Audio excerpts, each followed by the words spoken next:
नमस्कार दोस्तों, मैं राज पांडे। आप देख रहे हैं आरसीए न्यूज़ टुडे। आप सभी का आरसीए न्यूज़ टुडे चैनल पर हार्दिक स्वागत है। लगातार इस चैनल के माध्यम से आपको सबसे ऑथेंटिक जानकारी देने का प्रयास किया जाता है। उसी क्रम में कुछ महत्वपूर्ण खबरों के बारे में बात करेंगे। दोस्तों, एएनएम की परीक्षा होने वाली है और एएनएम परीक्षा में अगर आप अच्छा प्रदर्शन करना चाहते हैं, अच्छे मार्क लाना चाहते हैं, तो आपको प्रैक्टिस करनी शुरू कर देनी चाहिए। बेस्ट बुक की आपको तलाश होगी, क्योंकि आपकी बार जो है पिछले की अपेक्षा कम मार्क जाएगा कट ऑफ। अगर आप उतना भी नहीं ले पाए तो आपके लिए बेकार है। तो कम मार्क आते हुए भी सिलेक्शन ना हो तो यह दुखद वाली बात है। इसलिए प्रैक्टिस सेट के माध्यम से आपको तैयारी करनी चाहिए। एएनएम की बेस्ट बुक के बारे में बताऊंगा, आइए जान लेते हैं उसके बारे में। उसके बाद आज की बड़ी खबर के बारे में बात करेंगे। यूपीपीएससी एएनएम भर्ती परीक्षा 2025 की तैयारी करने वाली समस्त प्रतियोगी छात्राओं के लिए चक्षु प्रकाशन ने अब तक का सबसे जबरदस्त बुक तैयार किया है। इस बुक के माध्यम से तैयारी करने पर आपके सिलेक्शन के चांस बढ़ जाएंगे, क्योंकि यह बुक 100% परीक्षा पाठ्यक्रम पर आधारित है। 25 प्रैक्टिस सेट देखने को मिलेगा, जो कि आपके लिए बहुत ही महत्वपूर्ण है। 2500 प्लस बहुविकल्पीय प्रश्न देखने को मिलेगा, जो कि व्याख्यात्मक हल सहित है, और एक सॉल्व पेपर देखने को मिलेगा, वह भी व्याख्यात्मक हल सहित है। व्याख्यात्मक हल होने से आपको समझने में आसानी होती है। कभी कभी ऐसा देखा गया है कि चक्षु प्रकाशन के बुक के प्रश्न सीधे सीधे परीक्षा में पूछ लिए जाते हैं, जिससे आपके नंबर बढ़ते हैं और आपके सिलेक्शन के चांस बढ़ जाते हैं। जैसा कि आपने स्क्रीन पर देख रहे हैं, प्रश्नों की क्वालिटी कितनी अच्छी है। वैसे आपको सिलेक्शन के चांस चाहिए तो इस बुक के माध्यम से आप सिलेक्शन के चांस बढ़ा सकते हैं। आपकी नौकरी लग सकती है और एएनएम बनने का सपना आपका पूरा हो सकता है। आपको बता दें, चक्षु प्रकाशित के द्वारा बहुत सारे बुक तैयार किए जाते हैं। जैसा कि आपने स्क्रीन पर देख रहे हैं, जैसे यूपी टेट का हुआ, सी टेट का हुआ, एएनएम का हुआ, उत्तर प्रदेश पुलिस भर्ती का हुआ, यूपीएसआई का हुआ, यूपी लेखपाल का हुआ। तो अगर आप अदर एग्जाम्स की तैयारी कर रहे हैं और अपनी तैयारी को बहुत ही बेहतर करके सिलेक्शन लेना चाहते हैं, तो आप चक्षु प्रकाशन के इस बुक के माध्यम से तैयारी कर सकते हैं। अभी जाइए, देर मत करिए, डिस्क्रिप्शन बॉक्स के माध्यम से इस बुक को मंगवा सकते हैं और किसी भी कॉपी किताब की दुकान पर जाकर इसे मांग सकते हैं। नहीं मिलता है तो ऑनलाइन मोड से आप जरूर इस बुक को मंगवाएं और अपनी तैयारी को बेहतर करें। जैसा कि एएनएम की बेस्ट बुक के बारे में आपको जानकारी मिल गया होगा, अब आज की बड़ी खबरों के बारे में बात कर लेते हैं। केवीएस के बम्पर पदों पर भर्ती का विज्ञापन जारी हुआ है नवोदय विद्यालय में, और पीजीटी टीईटी समेत 12,798 पद हैं। माध्यमिक शिक्षा बोर्ड के माध्यम से यह भर्ती प्रक्रिया पूरी की जाएगी।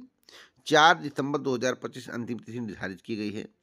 अगर आप इस पद के लिए आवेदन नहीं करते हैं और आपकी बात शैक्षिक आता है, तो आप बहुत बड़ी गलती करने वाले हैं। दोस्तों, खांसी आ रहा है तो थोड़ा माफ़ी चाहता हूँ मिस्टेक होने पर। और आवेदन आप जरूर करिएगा। क्षेत्रीय भाषा को वैकल्पिक विषय के रूप में पढ़ा हो।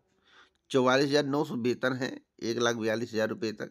और आयु सीमा 35 वर्ष निर्धारित की गई है। लाइब्रेरियन के पद हैं, टीटीपीटी के पद हैं, इत्यादि प्रकार के पद हैं। पोस्ट ग्रेजुएट में पद 2,996 हैं। योग्यता संबंधित विषय में स्नातकोत्तर का होना चाहिए। स्नातकोत्तर होगा तो आप न्यूनतम 50% अंकों के साथ बीएड किए होंगे, तो इसके लिए आवेदन कर पाएंगे। दोस्तों, करिएगा अगर आपको शैक्षिक अर्हता है। दूसरी खबर के बारे में बात कर लेते हैं। अगर मोबाइल का इस्तेमाल आप ज़्यादा करेंगे तो आपको मिर्गी का मर्ज हो सकता है। यह मैं खुद नहीं कह रहा हूँ, एक रिसर्च में पता चला है। आपको बता दें कि मोबाइल का इस्तेमाल लोगों को मिर्गी का मरीज बना रहा है। 20 से 30 वर्ष तक के युवाओं को इसकी चपेट में ला रहा है। श्री कृष्ण मेडिकल कॉलेज के न्यूरो विभाग में लगातार ऐसे मरीज इलाज के लिए ओपीडी में पहुंच रहे हैं। तो मैं आपको बताना चाहता हूं, मैं खुद नहीं कर रहा हूं, ये सत्यता है। जो हॉस्पिटल है जहां पर यह खबर प्राप्त हुई, वहीं से मैं जानकारी कलेक्ट करने के बाद आपको बता रहा हूँ। आज के समाचार पत्र में भी यह खबर दिया गया है।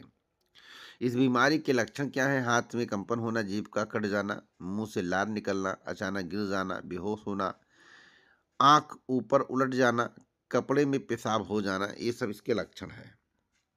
अब आज की एक एक खबरों के बारे में बात कर लेते हैं। यूपी में नई प्राथमिक शिक्षक भर्ती नहीं आई। ऐसा मैं इसलिए बोल रहा हूँ कि नई प्राथमिक शिक्षक भर्ती सरकार क्यों देती है? आपके भविष्य के लिए देती है। सरकार को लगने लगे कि रोजगार और नौकरी कोई मुद्दा नहीं है। विदाउट रोजगार और नौकरी के हम जो है किसी भी चुनाव को जीत सकते हैं। तो सरकार चुनाव के लिए सब करती है। इसको मानिए या मत मानिए, सरकार जो कुछ करती है वह चुनाव के लिए करती है। इसलिए मैं आपसे कहूंगा कि नई प्राथमिक शिक्षा भर्ती जून 2026 के बाद आने की उम्मीद 50-50% हो गया है। क्योंकि आप लोग भक्ति में रमे रहिए तो सही है, अंधभक्ति में रमे रहेंगे तो यह सही नहीं है। जो अटल सत्य है मैं बता रहा हूँ। बाकी आप प्राथमिक शिक्षक भर्ती ले लीजिए। हाँ, अगर प्राथमिक शिक्षक भर्ती आपको देखने को मिल भी जाता है, जैसा कि मेरे द्वारा बताया गया था, तो ऊँट के मुंह में जीरा। चलिए अगली खबर के बारे में बात कर लेते हैं। यूपी लेखपाल नई भर्ती के कटाप को लेकर, जैसा कि आप लोग पूछ रहे थे कि कटाप कितना जाएगा, तो 55 प्लस वाले सेफ हो सकते हैं अगर पदों की संख्या में वृद्धि होता है। अगर पदों की संख्या में वृद्धि नहीं होगा, जितने पद बताए गए हैं मेरे द्वारा, तो 60 प्लस वाले जो है मुख्य परीक्षा में बैठेंगे। अब एक बड़ी अपडेट मैं आपको पीटी रिजल्ट को लेकर देना चाहता हूँ। पीटी की रिजल्ट तैयार है, जारी करने की तैयारी चल रही है। जैसे ही मीटिंग होगा, सहमति बनेगा, परिणाम आ जाएगा। पीटी का रिजल्ट जो है नवंबर के अंतिम सप्ताह में जारी करने की तैयारी चल रही है। अंतिम सप्ताह तक जारी करने की तैयारी चल रही है। अगली खबर के बारे में बात कर लेते हैं। यूपी टीटीपीटी नई भर्ती को लेकर आयोग से सच्चाई प्राप्त हुआ है। उत्तर प्रदेश शिक्षा सेवा चयन आयोग की सबसे बड़ी खबर है। यूपी टीटीपीटी की नई भर्ती अभी देने का कोई भी प्लान नहीं, आयोग से खबर प्राप्त हुई है। जो वहाँ के सूत्र हैं, जो मुझे जानकारी मिली है, आप मेरी बातों पर विश्वास करिए, अभी नई टीटीपीटी देने का कोई प्लान नहीं है। अभी आपको महीनों इंतजार करना पड़ेगा। एलटी ग्रेड शिक्षक भर्ती स्थगित हो जाएगी क्या? भैया, एलटी ग्रेड शिक्षक भर्ती स्थगित होने की खबर आपको किसने दी है? जैसा कि एलटी ग्रेड शिक्षक भर्ती के संबंध में कई प्रतियोगी छात्रों ने हमसे जानकारी मांगी, क्या सर स्थगित हो जाएगी? तो मैं बता दूं, अपनी तैयारी करते रहिए, फालतू की बातों पर अभी ध्यान मत दीजिए। जैसे ही कोई मुझे खबर प्राप्त होती मैं आपको दूंगा। अभी निर्धारित तिथि पर ही परीक्षा मानकर चलिए। केबीएस में नई भर्ती के संबंध में मेरे द्वारा जो जानकारी दी गई है, उसे आपने ध्यान से सुना होगा। मैं कहूँगा आप अपनी तैयारी करते रहिए और आवेदन जरूर करिए, जिससे आपका सिलेक्शन हो सके। इस वीडियो को लाइक शेयर करें। पूरा वीडियो सुनने के लिए दिल से धन्यवाद।